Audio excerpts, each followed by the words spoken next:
Hello, everyone, and welcome to the Aspiring Adult podcast. My name is Alexandra Hayek, and I'm your host. Here with me today is Ivan, my friend Ivan, who I met through Jasmine, um, the girl from the first episode. And so, Ivan, please introduce yourself. Hello, my name is Ivan Chavez. Um, I am Alex's friend, and she asked me to come and do this, so I decided it would be fun to do so. Um, just a little bit about me. I am 23 years old. I am a barbecue cook. I am a pit master.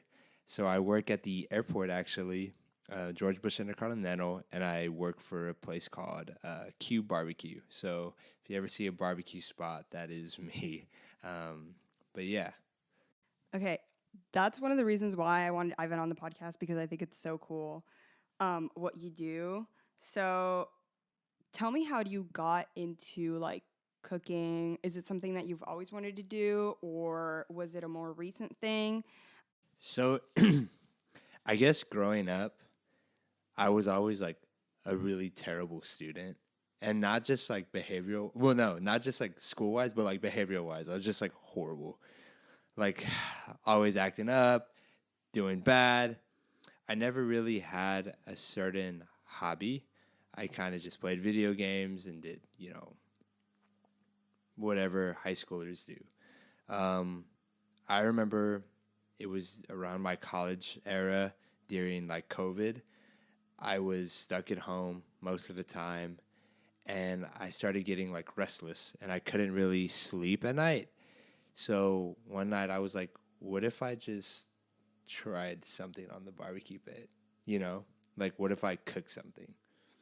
And that is when I discovered I like to cook barbecue. So I did a brisket, and then one brisket turned into hundreds of thousands, ribs, hundreds of thousands. But like, I guess if I want to get deep about it, it was the first time I felt like I was able to share my voice with other people. I felt like it was cooking for me was the first time I felt that people understood who I was just from eating something and smiling. So it was something more, It was like I felt like I never had a special talent. I felt like no one could ever see me and be like, "Oh, that was Ivan." But when I cooked something, it was like the response is remarkable. You see, like it really does. Like it changes. It changes your mood almost because you see someone smile so much, and vice versa. You see someone like, ugh, it could really ruin your day. But just the effect I saw cooking had and cooking for other people had on me kind of, I don't know, it opened my eyes up to this awesome language and I just stuck with it. That's so awesome. I think like I think growing up you will like a lot of people will have that one dish or um like I just think that food can bring up so many memories and like you said like it creates it can have like visceral reactions for people and I think that that's so cool that I never thought about it that way that it's like a part of you put into your cooking. I mean, I guess it makes sense, but I guess it like a, a language you described it as a language and I think that that's so true. What's your favorite dish that you've cooked so far, like recently like at your new place? I know you've been at like what's your favorite thing that you've been working on there? Because I know if well, it'll be a lot, but what's your favorite thing that you've been doing right now?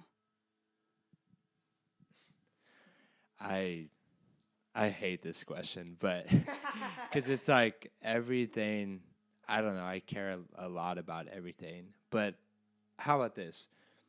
I'll talk about a dish that I cook that is one that my grandma would cook, right? So one of my favorite things, being Mexican, everyone knows barbacoa. Barbacoa is just super popular. I remember like thinking, how could I make barbacoa? Or how could I make barbecue but make it unique? How could I make it more me? So I smoked barbacoa. Very different. instead of steaming it, which traditionally you steam it for long hours, instead I smoked it. And I just remember like eating it and like all these childhood memories just came around and it was just like life was complete, the kind of feeling. It's my favorite thing to make. And I like to make a mole too because it reminds me of my grandmother. You know, everything's like my grandmother got Alzheimer's like around 10 years ago and she was a huge cook. So every time we would get together, you know, she was making something great. And those are all my memories with her. Is like her making something and everybody going, wow. So like when I make these things and I'll eat them to myself and I'm kind of like, I'm annoying because I never say like if my food's good, but I will say if it's bad. But like when I eat it, I just feel like she's there, you know, and you just eat it and it's like, it's so good, but it's even better because it reminds you like everything, your childhood. And kind of going back to what we said earlier, like why cooking? Or like how does cooking, you know, like you said with music, you know, you can tell a lot about who a person is and what they sing and how they sing. Same thing with cooking. You'll learn a lot about me just from eating a dish, you know. You'll learn about my culture, who I've hung around with, you know, who I've talked to, what I've read, where I've traveled just from the food that I make. And it's awesome and people never look at it that way, but like you know, I really do, like, I truly do pour my heart into a dish because it's everything I know. It's all I know. It's all in one thing. And it's like, when people accept that, it's almost like they're like, in a corny way, accepting you. Like, it's funny, but, you know, it gets deeper, but no need. No need for that. No, I think that I love that. Um, but okay, so as you mentioned, it was kind of like during the pandemic that you kind of really started cooking. Um, I guess my next question is, so what is the thing that has surprised you about your 20s? Just because maybe I don't know if this was like what you expected to be doing or was it not? I did not expect to be a manager at a barbecue restaurant at George Bush Intercontinental Airport. Absolutely not. Um, man, what I've learned about my 20s. I've learned that, honestly, which I wish like someone would have told me this earlier. And like, because I struggled with this a lot. Like before I got this job, it was just like I was always like, ugh, I'm not doing anything.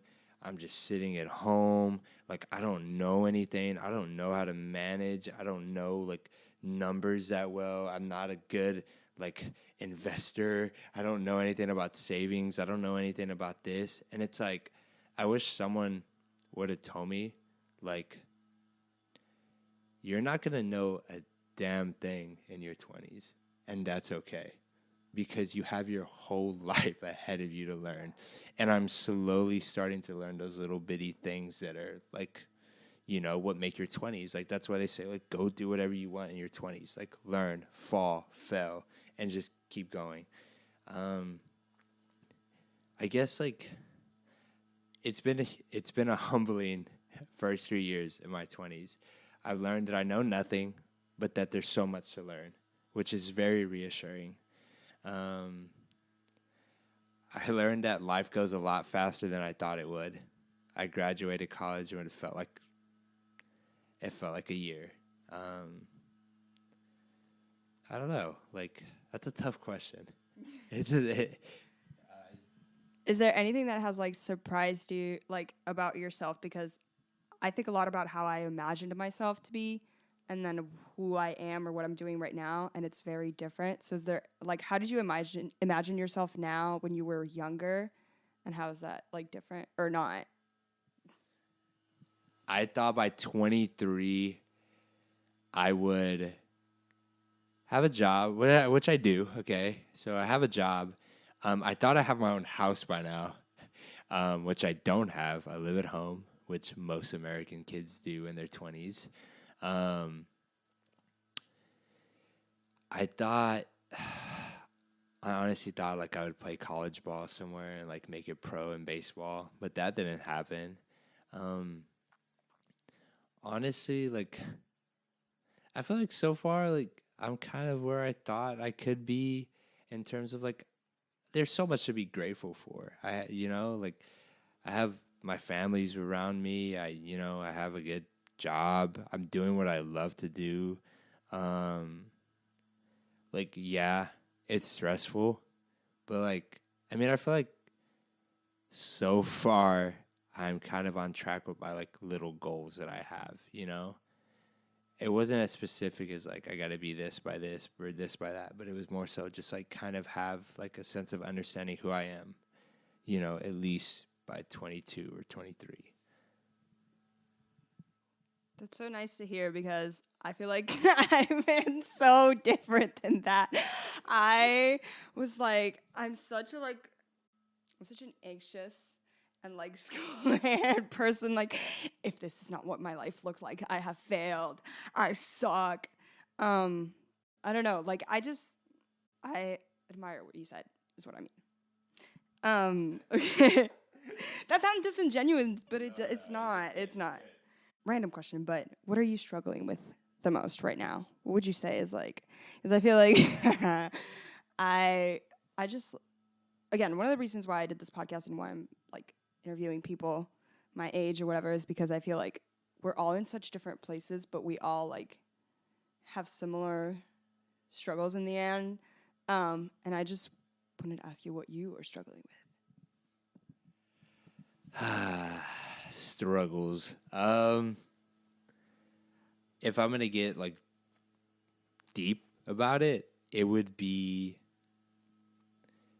managing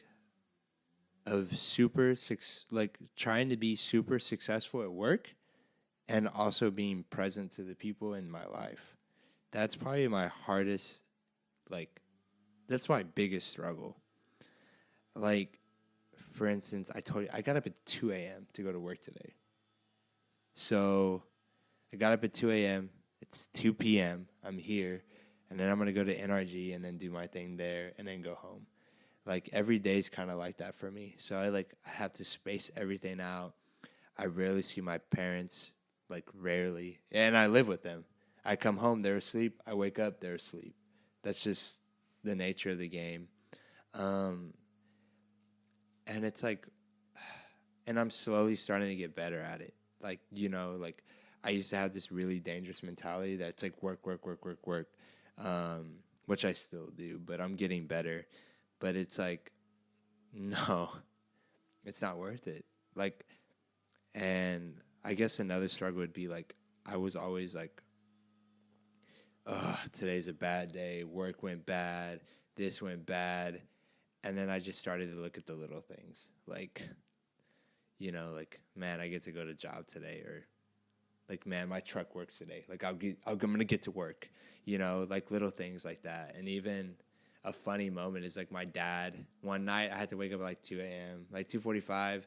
I get up and I go downstairs. I'm making my breakfast, and my dad's downstairs like chilling. I'm like 2 a.m. I'm like, what are you doing, man? And like, we sat down and we like laughed like 2 a.m. Just like two dudes in the kitchen, just like talking, laughing. And it was like that little moment, those little things are what keep me going. And it's like realizing I have all those little things in my life. Like, there's people in my life that mean a lot to me, and they're there for me every day. And it's just the little conversations with them. And I try to like, talk to them. And those are the things that keep me going. And like, I wish I could give more time to them. That's my biggest struggle, is like finding a perfect balance. I think that's really interesting. I think I mentioned this with on Samantha's episode, but um I feel like we're always part of your 20s is a lot of people will be like, you need to take this time because you're young and you need to, hustle and try and advance in whatever your field you're doing and like take the most out of it, but also like live your personal life to the fullest and whatever. So I guess I wanted to ask you kind of, how do you, I know you like you said, you woke up at 2 a.m., 2 p.m., you're here, and then you'll be back working. Like, how do you try and not like burn out, I guess? Like, how do you, I don't know, like, Does that make sense? So I'm learning that question as we speak. Take your days off. Everyone needs your days off.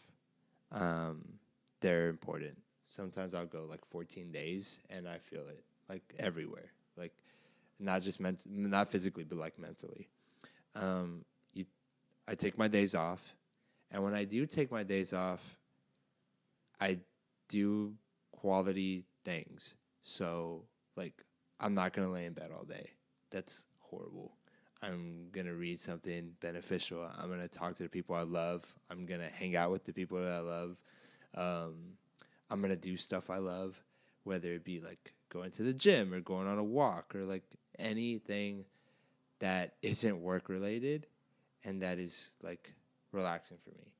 And it's important. Like, if you don't do those things, like, and I felt it before, like, I'll literally start to burn out. Like, where I'm like, I'll be at work and it just be like straight face, no emotion, whatever. And it's like terrible. And I come home and I have this attitude with everyone. But like, I guess the key is to like prioritize the quality things in your life, the little things, the conversations with dad at 3 a.m., the, like all those little things, like keep them present in your life, keep people present in your life, and keep your hobbies present in your life, or else you'll literally just wash out. I think that's also especially important when you're doing something that you like love. Like, you love to cook and you don't want it to turn into something you hate and then have resentment towards it? So I think that that's a great point and like something that a lot of people should work on, including myself. Um, to-do list. All right. So you are passionate about cooking. I'm passionate about like music, media, culture, whatever you want to call it. So my question for you is, do you have a piece of media or pop culture that has impacted you personally? Because I know a lot of it has for me. So it's a question I like to ask people. Is there anything like either movie, TV, music, politics? I don't know. So there's a series on Netflix called Chef's Table. I don't know if you watch it. It's awesome. Really, really, really awesome series they do. Um, there was a barbecue series. So it's actually there's two things that really like. There's two TV shows that specifically that got to me. There was one about an Indian cook that was a chef in Thailand, and his name was Gagan.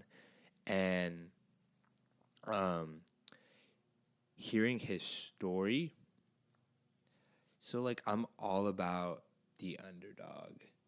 That's my whole thing. The underdog, the guy who wasn't supposed to make it, making it. Because I've always related to that personally. Like I like bad grades in school, just a bad kid, not much going for him. Like, no, like I'm gonna do something, and not because of you, like because I need to prove to myself that I'm worth something. Um, and he has this story where like literally just works from the bottom to the top and just defies all odds. Um, One of my favorite movies of all time, movie series, is Rocky, and I like everyone, and like I get called like people tell me I look like him, which I do, but people will disagree, but I do. I do. I definitely do. Anyways, the cool story about him is like he's a dumb guy. Like in okay, he let's say he's not the smartest guy in the world. He doesn't really have much going for him. He's doing illegal stuff on the street. I never did illegal stuff, by the way, guys. Let's clarify that. But he's just a low ranked boxer, and he gets the opportunity to box the best boxer in the world. And the first movie, spoiler alert, he doesn't beat him. But in the second movie, he finally beats him. And at the end of the movie, he looks at the person he loves, his wife, and he just tells her he did it. And he starts crying, and the movie's over. And like that little scene is so like influential to me because it's like just seeing a man come from nothing to winning something is just so moving to me, and that's like that pushes me. Like just I want my little Rocky Balboa story. I want to be there at the end and be like, I did it.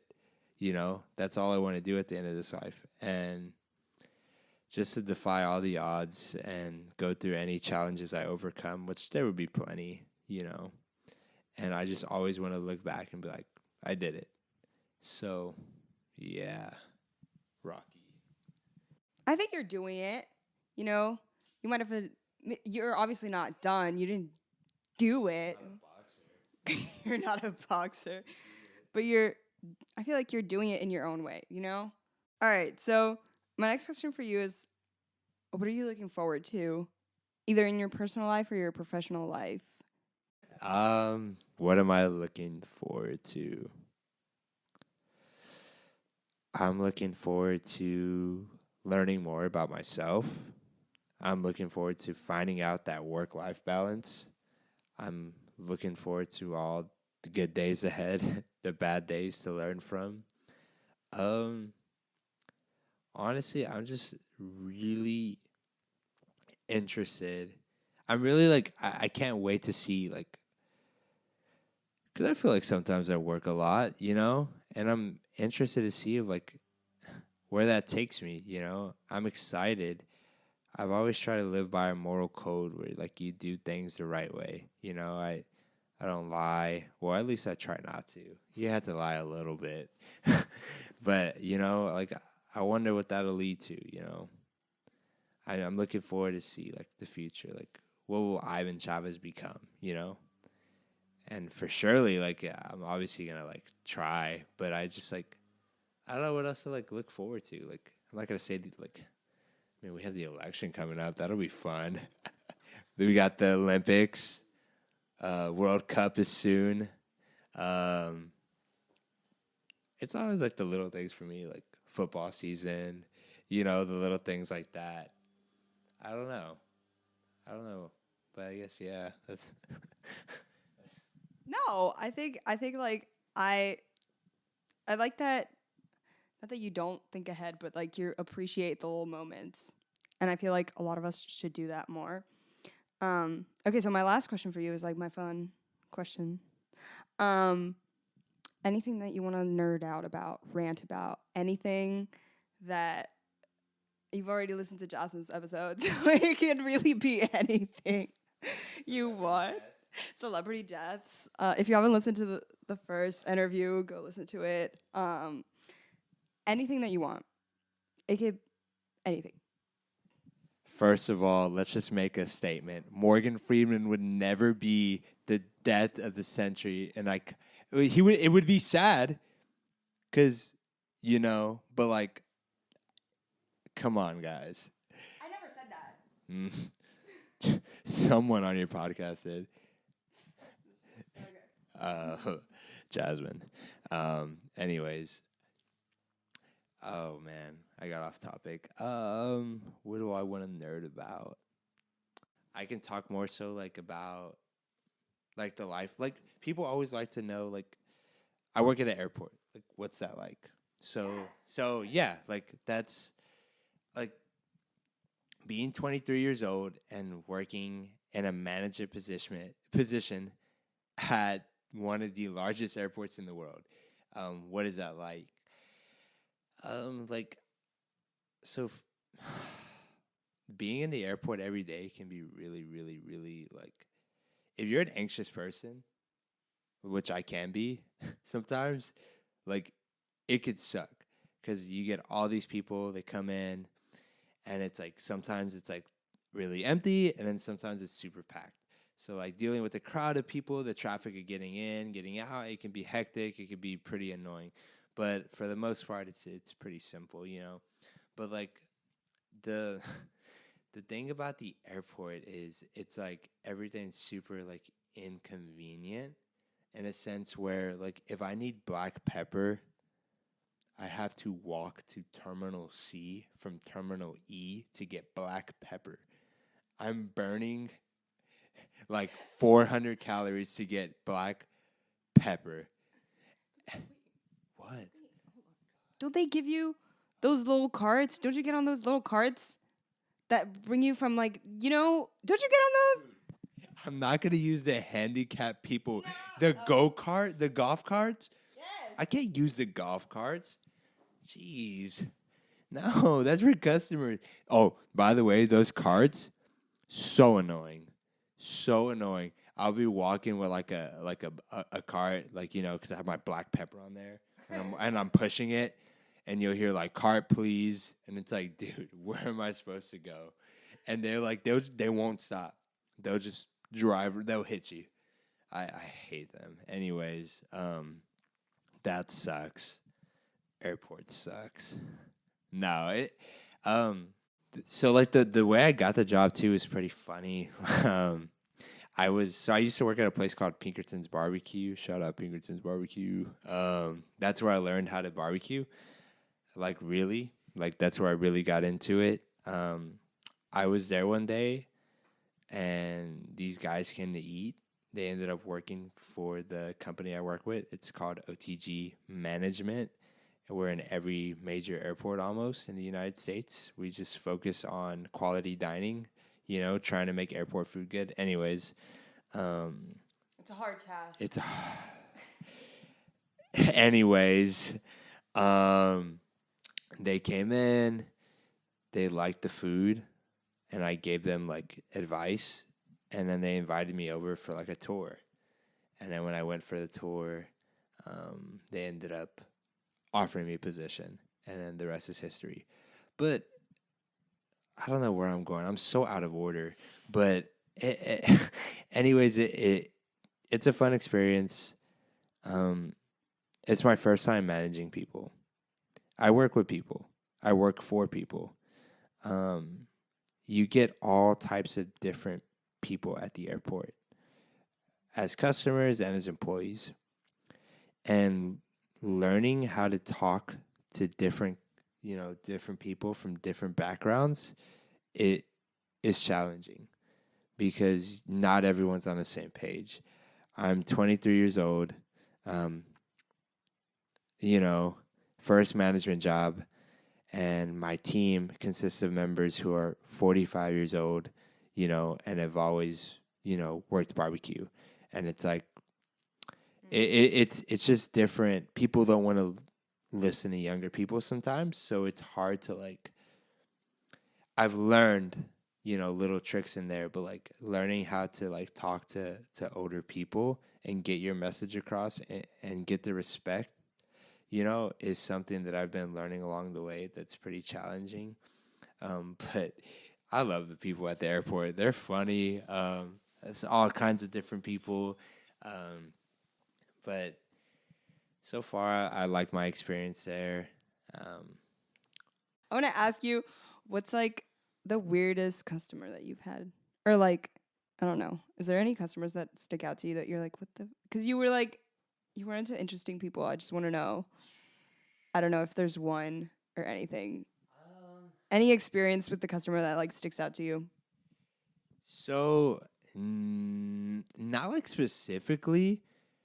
You get like horrible people. I've gotten horrible people.